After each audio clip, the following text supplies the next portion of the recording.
पुण्य करने वाला दिख रहा है, जब दान दे ही रहा है तो स्वाभाविक सी बात है पुण्य कर रहा है। समाज ने उन्हें पुण्यकर सेठ नाम देते हुए उस सेठ जी को महान सम्मान और बड़े बड़े स्थान देने का प्रयास किया। वो भी भूल गया, वो भी भूल गया। जिसको बड़ा मान मिल जाए, बड़ा सम्मान मिल जाए, वो इतना सा इतना सा इतना सा, जैसे मिट्टी का डगला, मिट्टी का इतना सा टुकड़ा भी पानी डलते ही फूल कर कुप्पा हो जाता है। ऐसे किसी का मान सम्मान करो जे फूल कर खाने पीले मिले ना मिले, पर फूल गया। वो भी सेठ फूल गया। दान देते देते इतनी प्रशंसा, जिस मार्ग से निकले हर मार्ग पर प्याऊ पे उसका नाम, धर्मशाला पे उसका नाम, ये कार्य में उसका नाम, ये फोल्डिंग, ये फोटो। खुश होता था अपना नाम पढ़ के। आप लोग नहीं होते? आप लोग नहीं होते? बोलो ना शिविरार्थियों, आंसू होते कि नहीं? कितने लोग फोटो लगी है वहां जाके खड़े थे कल? कितने लोगों ने अपने अपने टूक टूक करके फोटो देखी? फोटो दिख जाए बस, फोटो दिख जाए बस, नाम मिल जाए, सम्मान मिल जाए, फिर तो जो चाहे हो सब कुछ करने के लिए तैयार। वो भी इतना खुश था, गली गली में, मोहल्ले मोहल्ले में, नगर नगर में, और दिन ब दिन इतना यशाकृति उसका फैलता गया। दान देगा तो स्वाभाविक सी बात थी, दान देगा तो स्वाभाविक सी बात थी कि वो मान सम्मान मिलेगा। नगर ही क्या, पूरे प्रांत में उसकी वाहवाह होने लगी, प्रशंसा होने लगी। वो और फूल कर कुप्पा होने लगा, और अपने आप में इतना अहंकार में चूर चूर हो गया कि भूल चुका था कि मेरे भी पहले दिन कुछ और थे। मेरे पहले दिन कुछ और थे। व्यक्ति बहुत जल्दी माताओं भूल जाता है। सबके दिन एक से नहीं होते, सब दिन एक से, शिविरार्थियों, सबके दिन एक से नहीं होते, सब दिन भी एक से नहीं होते। मत भूलो। दिन बदलने में समय नहीं लगते। रोडपति करोड़पति भी हो जाता है, और करोड़पति मिनटों में रोडपति भी हो जाता है। वह रोड पर घूमने वाला सेठ बन चुका था। गली मोहल्ले में नाम छप रहे थे, प्रशंसा से फूल रहा था। ऐसे अहंकार में, जैसे अहंकार में रावण ने भूल कर ली थी, ऐसे ही उस अहंकार में छोटी सी पता नहीं क्या भूल कर ली, और क्या पूर्व जन्म का कर्म पाप उदय में आ गया। ऐसे दिन बदल गए। जो सेठ नगर मोहल्ले में, गली मोहल्ले में, अनेक स्थानों पर नाम, फोटो, प्रशंसा से छा रहा था, आज उसे कोई मिलने तैयार नहीं। दिन बदल गए। करोड़पति रोड पर आ गया। कहने के लिए तो पुण्यकर सेठ था, पर घर में सुबह भोजन करो तो शाम की व्यवस्था नहीं। सेठानी के पास जितना धन, जितने गहने, जो कुछ भी रखा था, वह भी गिरवी रख दिया। क्या करे जब पाप उदय में आता है, कपूरजन जी, बुंदेलखंड में कहावत है, जब पाप उदय में आता है तो मगरे पर बैठकर चिल्लाता है। जो बुंदेलखंडी हो, जानते हो नहीं हो तो मैं कह दूं, मगरा यानी घर का सबसे ऊंचा स्थान होता है। जब पाप उदय में आता है तो वह मगरे पर यानी घर के छत के भी ऊपर, सबसे ऊपर बैठकर चिल्लाता है। आप लाख छुपाने का प्रयास कर लो, वो छुप नहीं सकता। पता नहीं तीव्र पिछले पर्याय में कुछ पाप किया होगा। ऐसे दिन बदले कि घर की वह जितनी जमीन जायदाद गहने सब कुछ गिरवी रख दिया। जितने दुकान, जितनी फैक्ट्री, सब कुछ समाप्त हो गई, सब नष्ट हो गया। ले दे के जिस घर में रहता था सेठ, वो ही घर कुछ बचा था, और गले में पहना हुआ एकमात्र सेठानी का मंगलसूत्र बचा। बाकी सब गहने गिरवी रख दिए। 2 महीने हो गए, 3 महीने हो गए। अब तो सेठ से रहा नहीं जा रहा था। सेठ सुबह शाम रो रहा था, बिलक रहा था, ऐसे मैंने क्या कर लिया, ऐसे मैंने क्या कर लिया। व्यक्ति पुण्य के तीव्र उदय में, ज्ञानियों ध्यान रखना, व्यक्ति पुण्य के तीव्र उदय में भूल जाता है कि मैं क्या करने जा रहा हूँ, क्या कहने जा रहा हूँ। जब वो पाप उदय में आता है फिर रोता है, बिलकता है, जैसे वो पुण्यंकर सेठ रो रहा था, बिलक रहा था। कहता है सेठानी मैं करूं क्या, सब धन बर्बाद हो गया, सब धन लुट गया, सब कुछ समाप्त हो गया। जितने गहने तुम्हारे पास थे वो सभी गहने मैंने गिरवी रख दिए, अब क्या करूं, अब व्यापार भी करूं तो क्या करूं, कहां से पैसे ले आऊं। ध्यान रखना, एक बार तीव्र पाप का उदय आता है, व्यक्ति कितना अच्छा करना भी चाहे, कितना अच्छा सोचना भी चाहे, पर अच्छा सोच नहीं सकता, अच्छा कर नहीं सकता, अच्छा सोच नहीं सकता, अच्छा कर नहीं सकता। सेठानी कहती है मैंने पता किया है, अमुक नगर में एक सेठ है, वह गिरवी रखकर धन देता है। सेठ कहता है, पुण्यंकर सेठ कहता है अब गिरवी रखने के लिए बचा क्या है, कि तुम बची हो कि मैं बचा हूं।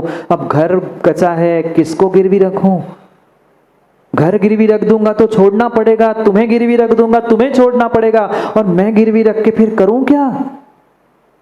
वो कहती नहीं,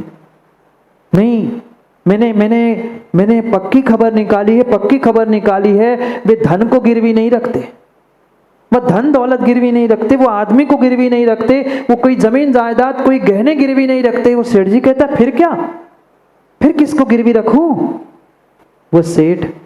वह सेठ पुण्य को गिरवी रखते हैं।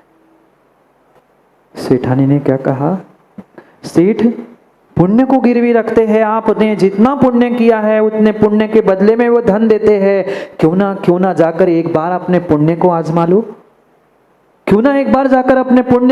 लो, जो तुमने पुण्य किया होगा, इतना सारा तो तुमने पुण्य किया, इतना दान किया, कहाँ प्याऊ, कहाँ धर्मशाला, कहाँ भोजनशाला, कहाँ आहार दान, सब कुछ तो दान तुमने कर लिया है।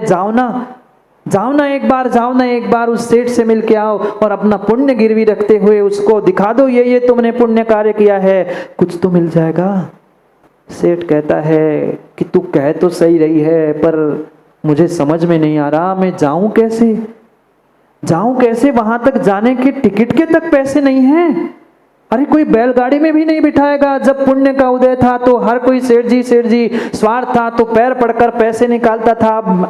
अब मेरे दिन बदल गए हैं तो सबके दरवाजे बंद है, मैं जाऊं कहां, किससे मांगू, किससे भीख मांगकर मैं उस सेठ तक जाऊं, टिकट के तक पैसे नहीं है, जाते समय क्या खाऊं। कहती है, सेठानी कहती है अगर आपने सच्चे भावों से पुण्य किया है ना, एक बार हुआ हो, मैं कह रही हूं इसलिए हुआ हो। सेठ भी कहता है तू कह रही है, बात मान ली, पर जाऊं कैसे, खाऊं क्या, रास्ते में पास में तो है नहीं है। आज का जमाना नहीं है कि गाड़ी में से यहाँ बैठ जाओ, फ्लाइट में यहाँ बैठ जाओ, वहां उतर जाओ, पुराने जमाने की बात है। वो कहता है मैं जाऊं कैसे, कोई मदद करने तैयार नहीं। ऐसा ही होता है जब पाप का उदय होता है ना, तो कोई घर परिवार का भी सदस्य सहयोग करने के लिए मां नहीं आता। बोलो ना, आया, कभी नहीं आया, न कभी आ सकता है, कभी नहीं आ सकता। उसने भी कहा मैं किससे भीख मांगू। सेठानी ने कहा सेठ जी मैं जानती हूँ सेठ बनने के पहले आपने बहुत मेहनत की है, तब आप सेठ बने हो। उन दिनों की याद करते हुए आप पैदल पहुंच जाओ, आप पैदल ही पहुंच जाओ, 2 दिन की जगह 4 दिन लग जाएंगे, और क्या होगा। वो कहता है सही कह रही हो, पर खाना पीना, पैसे नहीं है, कौन मुझे रास्ते में खिलाएगा। आपका उदय है, पता नहीं चेहरा देखकर कोई भगा दे, क्या खाऊं, कैसे जाऊं, घर में भी कुछ नहीं बचा है। वो कहती है नहीं, मेरे पास अभी थोड़ी सी मूंग की दाल और एक मुट्ठी भर चावल बचे हैं। तुम इतना काम कर लो कि एक मुट्ठी भर मूंग की दाल और मुट्ठी भर चावल लेकर चले जाओ, जहां तुम्हें जगह मिल जाए, जहां कोई बर्तन मिल जाए, जहां तुम्हें जैसा मिल जाए, पानी में उबाल कर पानी में उबाल कर वो खिचड़ी बनाकर खा लेना, पानी में उबालकर खिचड़ी बनाकर खा लेना। सेठ ने सेठानी की बात मान ली, सेठ ने सेठानी की बात मान ली और वह मुट्ठी भर मूंग की दाल, मुट्ठी भर वह चावल लेकर वह चल पड़ा। दिल में, दिमाग में, मन में यही था, मैंने इतना पुण्य किया, मैंने ये दान किया, मैं क्या क्या लिखूं, क्या गिरवी रखूं, जो बड़ा होगा वो गिरवी रखूं, ज़्यादा धन मिलेगा। सोचते सोचते सोचते वह पहला दिन उसका निकल जाता है। वो यही सोच रहा था कि अगर पहले दिन ही खिचड़ी खा लूँगा तो कल क्या होगा। ऐसा ही होता है ना। राम जी, जब बुरे दिन आते हैं व्यक्ति एक एक रोटी के कौर खाने के लिए विचार करता है, आज खा लूँगा शाम को नहीं मिलेगा, आज खा लूँगा शाम को क्या मिलेगा। उसने भी पहला दिन ऐसे ही भूखे में निकाल दिया और रात का, शाम का समय हो गया, रात होने को हुई, थक गया बेचारा। पानी पीते पीते दिन निकाल कर वह रात में पहुंच गया। एक नदी के किनारे वह ठहर गया। रात हो गई सो ठहर गया था। रात में अंधेरे में उसे कुछ समझ में नहीं आया, थका हारा था। वह वही निद्रा को प्राप्त होता है, अच्छी गहरी नींद को प्राप्त होता है। और जैसे ही सुबह प्रातः काल होने ही वाली थी, ब्रह्म मुहूर्त होने ही वाला था, इतने में काफी कुछ चहल पहल वो सुनता है। और उस चहल पहल से, आदमियों के, इंसानों के आवाज से वो एकदम से जाग उठता है। अरे सुबह हो गई, मुझे तो उस नगर में जाना है, अपने पुण्य को गिरवी रखना है। और एकदम से वो उठता है, देखता है वो मुट्ठी भर चावल और मुट्ठी भर मूंग की दाल साथ में थी। सोचता है कि चलो, रात भर तो मैं ऐसा पड़ा रहा, पता नहीं, मुझे लगा कि शायद वो भी समाप्त हो जाए।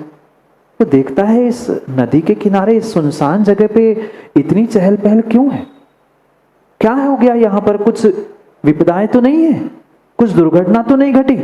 वो धीरे धीरे धीरे धीरे कदम रखते हुए दबे पांव पहुंचता है। पहले देखूं तो हो क्या रहा है। एक पेड़ के पीछे से वो देखता है, पेड़ के पीछे से देखता है, कुछ दुर्घटना नहीं। राजा वन विहार करने के लिए आया था और रात्रि विश्राम राजा का भी उस नदी के किनारे था, बिल्कुल उसके पास ही था। सुबह हो ही रही थी, सुबह हो ही रही थी, सूर्योदय हो ही रहा था। वह सोचता है, विचार करता है, चलो कल का थका हारा हूँ, कहाँ पानी खोजूंगा, कहाँ बर्तन खोजूंगा, कहाँ अग्नि खोजूंगा, कहाँ नमक, कहाँ मिर्च, कहाँ क्या खोजूंगा। यहाँ राजा का पड़ाव पड़ ही गया है, क्यों ना यही मैं सुबह सुबह खिचड़ी बनाकर खा लूं और पुनः दिन भर के लिए फुर्सत, पुनः दिन भर के लिए फुर्सत। ये सोचकर विचार करता है, पर राजा से बात कैसे करूं, राजा तक तो जाना संभव नहीं है, मेरी ऐसी दशा है। राजा के पास जाऊंगा, धक्का देकर भगा देगा, पता नहीं राजा कैसा है, क्या है, विचार करता है। इतने में एक नौकर वहां से जाते हुए दिखता है।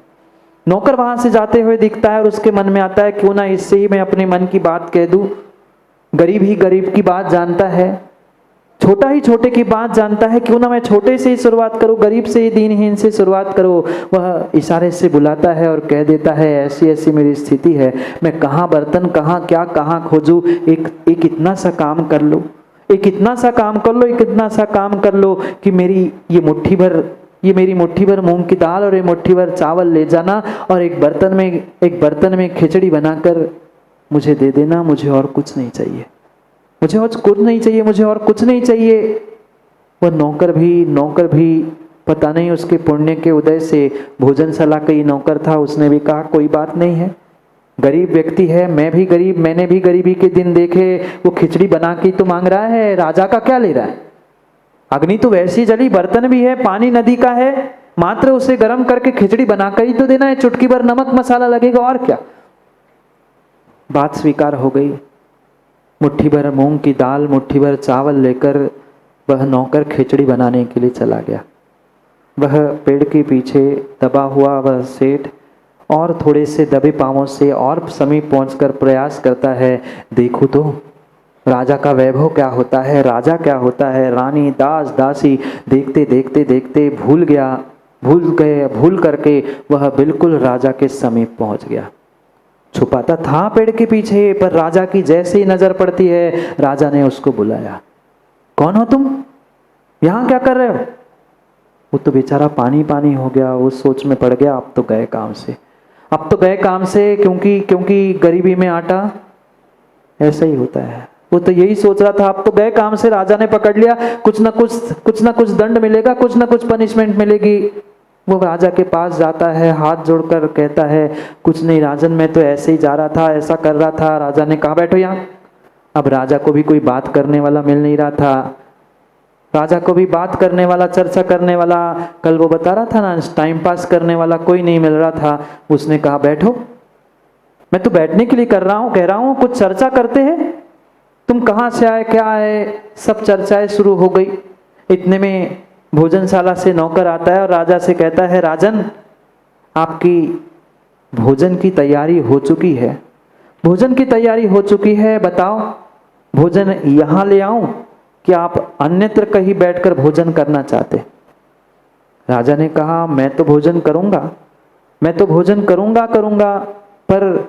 पर मेरे आज ये जो दोस्त आया है, आज जो मेरा मित्र आया है, जो मुझे जंगल में मिला है, मैं उसको भी 56 भोग खिलाऊंगा। वो कहता है, नहीं राजन, मुझे कुछ नहीं खाना, मुझे नहीं कुछ खाना, मुझे कुछ नहीं खाना। पर राजा ने कहा, नहीं, तुम मेरे मित्र बन चुके हो, मैं तुम्हें तो 56 भोग खिलाऊंगा, 56 भोग खिलाऊंगा ही खिलाऊंगा। वह राजा भोजन करने के लिए तैयार हो ही रहा था, इतने में राजा के दिमाग में आया, अरे आज तो मैं जंगल में आया हूं और यहां तो मुनिराज मिल नहीं सकते। मैं महल में होता था, मैं अपने श्रावक के कर्तव्य का पालन पहले सबसे पहले करता था, पहले मुनिराज को दान देता था और फिर स्वयं आहार ग्रहण करता था। आज मैं जंगल में आया हूं, काश अगर यहाँ कोई मुनिराज मिल जाए, काश अगर यहाँ मुनिराज मिल जाए, ये जो मैंने 56 भोग बनाए, इतना भोजन उत्कृष्ट बनाया है, काश अगर मैं मुनिराज के हाथ पर पहला ग्रास रख लूं, पहले उनको दान दे दूं और फिर अपने आप को संतुष्ट कर लूं, तो क्या आनंद आएगा, क्या आनंद आएगा। वो विचार ही कर रहा था। सच्चा सम्यक दृष्टि हंसराज जी, जब जैसी भावना भाता है उसकी भावना तत्क्षण फलीभूत होती है। उधर से नौकर दौड़ते हुए आता, कहता है, राजन, कोई नंगे मुनिराज, कोई नग्न मुनिराज इधर आ रहे हैं। राजा खुश हो गया, अपने आसन से तड़ाक से उठता है और कहता है, जाओ पड़घान की सामग्री ले आओ, आज जंगल में मुनिराज को पड़घान कर आहार दूंगा। ज्ञानियों, घर में तो हर कोई पड़घान करके आहार देता है, पर जंगल में जहां विषमता है, उन विषमता के समय में जो आहार देना जानता है, विषमता के समय में मुनिराजों की सेवा करना, व्यवस्था बनाना जानता है, वास्तव में सच्चा धर्मात्मा, सच्चा सम्यक दृष्टि वही होता है। वो भी खुशी के मारे राजा पागल हो गया। मैं महलों में जंगल आहार देता था, आज मेरा सौभाग्य, आज मेरा पुण्य है कि जंगल में मुझे आहार देने का सौभाग्य मिल रहा है। तुरंत तैयार होता है, हाथ में कलश, वह पड़घान का द्रव्य लेता है। वो तो सेठ हपकबा सा रह गया। अब इनके चौके में वो मैं कहाँ, राजा के इतने सुंदर वस्त्र, मेरे फटे कपड़े, ना वस्त्रों की शुद्धि, ना मेरे मन की शुद्धि। वो चुपचाप पुनः पेड़ के जाके पीछे छुप जाता है, पुनः पेड़ के पीछे जाकर छुप जाता है। राजा भूल गया मित्र को, मुनिराज आ गए, सच्चे अतिथि आ गए। माँ ये होते थे अतिथि, ना आने का पता ना जाने का पता, ना आने का पता ना जाने का पता। वे हाथ में कलश लेकर, लोटा नहीं, आप तो सब लोग लोटा लेते हो, ना उसमें नारियल ना उसमें पानी, लेके खड़े हो गए खाली।